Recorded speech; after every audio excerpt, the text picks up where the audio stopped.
When we think of France, we often picture famous landmarks like the Eiffel Tower and the Louvre Museum and the romantic streets of Paris.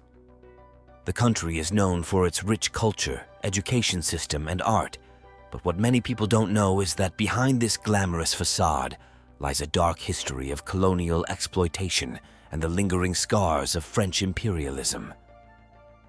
France was instrumental in the economic destruction of many African countries, including Haiti, implementing policies that ensured they would always depend on France while exploiting their resources.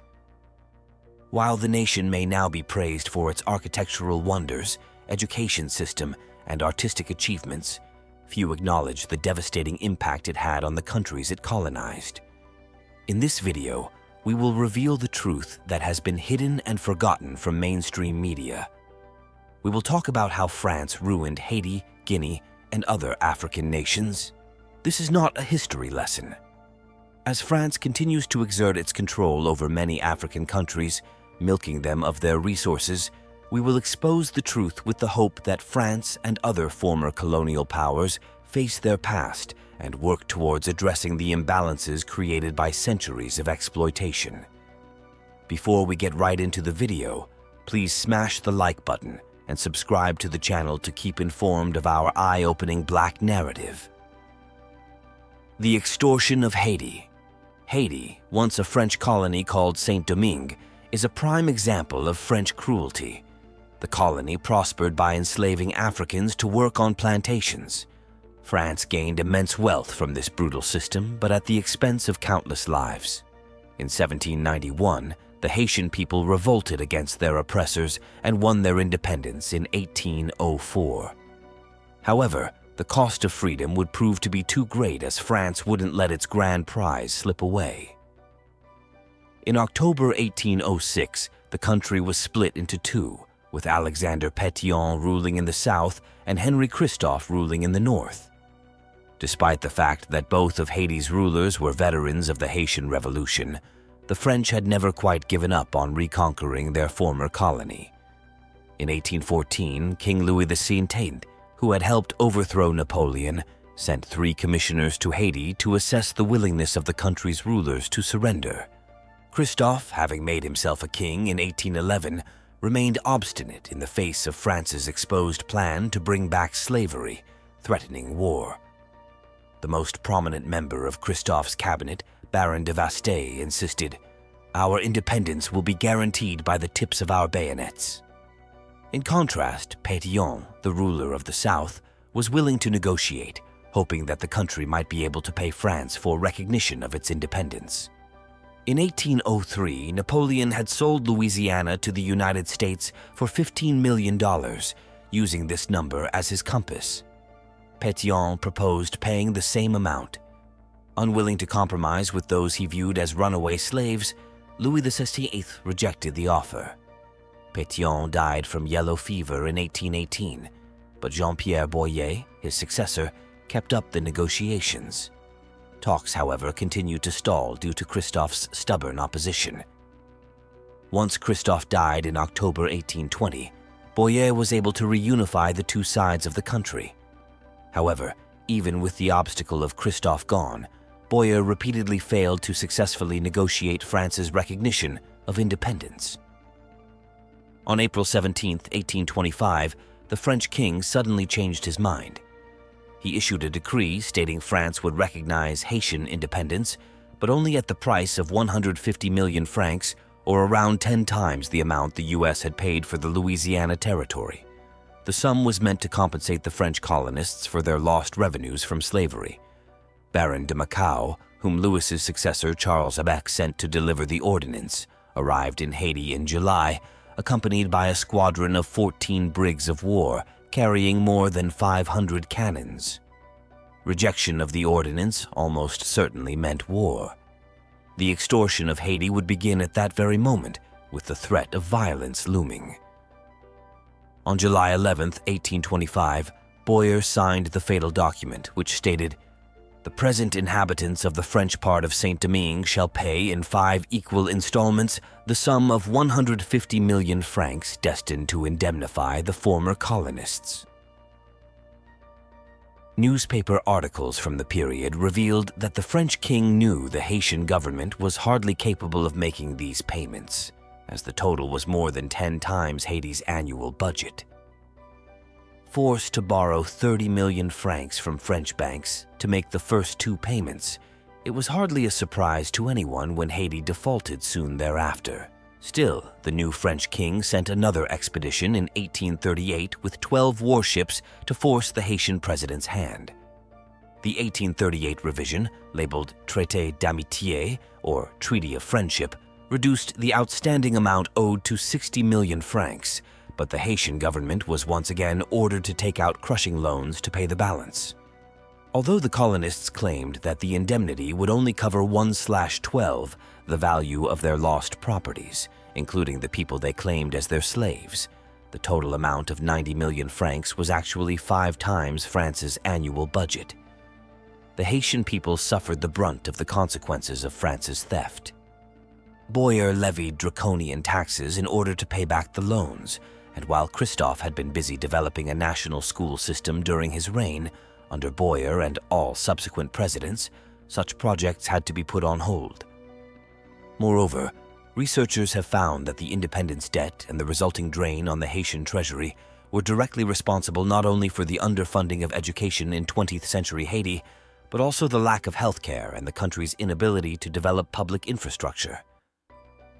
Contemporary assessments furthermore revealed that with the interest from all the loans, which were not completely paid off until 1947, Haitians ended up paying more than twice the value of the colonists' claims. The impact of France's actions on Haiti's stability and wealth cannot be understated. This demand for repayment not only perpetuated the cycle of poverty, but also symbolized the theft of wealth from Haiti. In stark contrast to the poverty rates in metropolitan France, where 14.1% of the population lives below the poverty line, Haiti suffers from a dire situation with a staggering poverty rate of 59%. Such extreme economic disparity reflects the consequences of a history marred by exploitation and economic injustice. To exacerbate matters further, the median annual income of a French family stands at over $31,000, a significant contrast to the meager $450 for a Haitian family. These glaring disparities in wealth and income highlight the persistent consequences of stolen labor from generations of Africans and their descendants. The French indemnity forcibly imposed on Haiti compounds the nation's economic struggles. This indemnity demanded compensation from a formerly enslaved people to those who had once enslaved them, a situation unparalleled in history. The burden of this indemnity further deepened Haiti's economic woes, making it even more difficult for the nation to escape the cycle of poverty. The Sabotage of Guinea. When Sékou Touré of Guinea decided in 1958 to get out of the French colonial empire and opted for the country's independence, the French colonial elite in Paris got furious. In a historic act of fury, the French administration in Guinea destroyed everything in the country, which represented what they called the benefits from French colonization. 3,000 French left the country, taking all their property and destroying anything that could not be moved. Schools, nurseries, public administration buildings were crumbled. Cars, books, medicine, research institute instruments, tractors were crushed and sabotaged. Horses, cows in the farms were killed, and food in warehouses was burned or poisoned.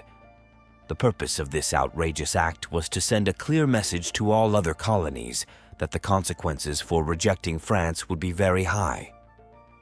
Slowly, fear spread through the African elite, and none after the Guinea events ever found the courage to follow the example of Sékou Touré, whose slogan was, "We prefer freedom in poverty to opulence in slavery." When Guinea decided to issue its own national currency in 1960, France organized a sabotage operation known as Operation Persil to destabilize the new country. The operation would base itself on 2 components, causing economic collapse and causing armed insurgencies against the Guinean government. The operation provided for the Service de Documentation Extérieure et de Contre-Espionnage, based in Senegal, to create large quantities of forged Guinean francs to flood the country with and bring about hyperinflation and economic collapse. Similar to the Nazi Operation Bernhard, this would allow the French government to cause significant economic instability. The operation was also to arm opposition figures in Guinea and organize them into paramilitaries that would lead to civil war and the ultimate overthrow of Touré's government.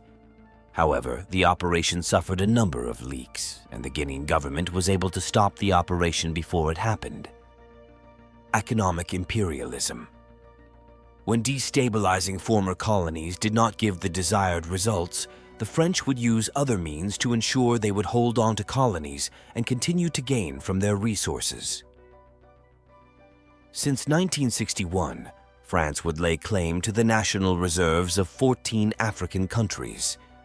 These countries were all former colonies, including Benin, Burkina Faso, Guinea-Bissau, Ivory Coast, Mali, Niger, Senegal, Togo, Cameroon, Central African Republic, Chad, Congo-Brazzaville, Equatorial Guinea, and Gabon. The CFA Franc was created in December 1945 when the French government ratified the Bretton Woods Agreement and became the currency of the Colonie Française d'Afrique, or the CFA, or French Colonies of Africa. The French treasury guaranteed the currency under a fixed exchange rate, but would require that the African nation made a deposit of 50% of CFA franc reserves into the French central bank, giving France control over the country's resources. The CFA was later split into the Communauté Financière d'Afrique, or Financial Community of Africa, which included the West African countries of Benin, Burkina Faso, Côte d'Ivoire, Guinea-Bissau, Mali, Niger, Senegal, and Togo, and the Communauté Financière de l'Afrique Centrale, or Financial Community of Central Africa, including Cameroon, the Central African Republic, Chad, the Republic of the Congo, Equatorial Guinea, and Gabon. African countries have tried time and time again to liberate themselves from French control, and more often than not, African revolutionaries and former French colonies are met with violent resistance from the French government. The death of Barthélémy Boganda is a perfect example of this. Boganda was the president of the Central African Republic from December 1958 to March 1959. During this time, Boganda cut a lot of ties that the Central African Republic had with France. For example, he founded the Movement for the Social Evolution of Black Africa, a political party dedicated to liberating the French colonies in Africa, specifically the Central African Republic and the French Congo. Boganda was instrumental in the country gaining independence and planned to use his power to liberate other African territories from French rule. In an attempt to stop the Central African Republic's growing independence movement, France arrested Boganda during his 1951 campaign for endangering the peace. He was released shortly thereafter, but he was unfortunately killed in a plane crash in March 1959. The French General Secretariat of Civil Aviation headed an investigation into the crash, yet never publicized their report. The French newspaper L'Express leaked parts of the report that revealed traces of explosives were found in the wreckage of Boganda's plane, and in response, the French High Commissioner suppressed all copies of L'Express printed in the Central African Republic. Another example is the Cameroonian Marxist politician Félix Roland Moumié, who was killed in 1960 when a French Secret Service agent slipped a dose of thallium into his drink in Geneva. Another Cameroonian leader, Niobe, was shot dead in 1958 by the French military. Sylvanus Olympio, the first president of the Republic of Togo, is another significant African leader that would meet his end because he tried to improve his own country and end the ruthless exploitation of the French. In the 1960s, he would try to take his country out of French control by refusing the Colonization Continuation Pact. However, he would agree to pay an annual debt to France for the so-called benefits Togo got from French colonization. It was the only condition for the French not to destroy the country before leaving. However, the amount estimated by France was so massive that the reimbursement of the so-called colonial debt was close to 40% of the country's budget in 1963. Consequently, the financial situation of just independent Togo was very unstable, And in order to get out of this situation, Olympio decided to leave the monetary system set up by colonial France and created the currency of the country. On January 13, 1963, 3 days after he began printing the new bills, a squad of soldiers supported by France seized and killed the first elected president of independent Africa. Olympio was executed by an ex-French legionnaire, the sergeant of the army Etienne Gnassingbé, who at the same time received a bonus of $612 from the local French embassy for the success of his mission. Olympio's dream was to build an independent and autonomous country, but the idea did not correspond to the French wishes. In the end, Gnassingbé would become president and enforce the monetary system provided by France through practices like the CFA Franc currency and controlling a large portion of African countries' reserves. France maintains economic control that hampers the growth and independence of these nations. The presence of French military bases in Africa also raises concerns about neo-colonial power dynamics and contributes to political instability. It is important to expose these issues and bring attention to the harm caused by France's actions. The CFA Franc, for example, limits the economic choices of African countries and keeps them dependent on France. This dependence restricts their ability to address important social and developmental needs, keeping them trapped in poverty.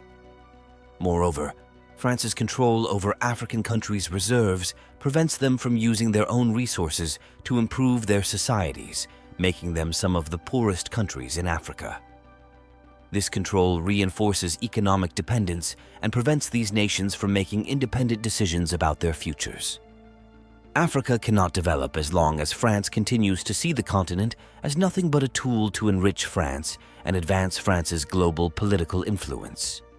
To create a fair and equal future for African nations and Haiti, we must shed light on these issues and have conversations that address the historical and ongoing consequences of France's actions.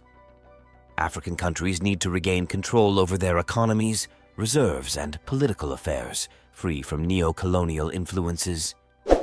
As always, don't forget to like the video, subscribe to our channel, and share our videos to let more people know the truth about blacks and to hear their own part of the narratives. Thanks for watching.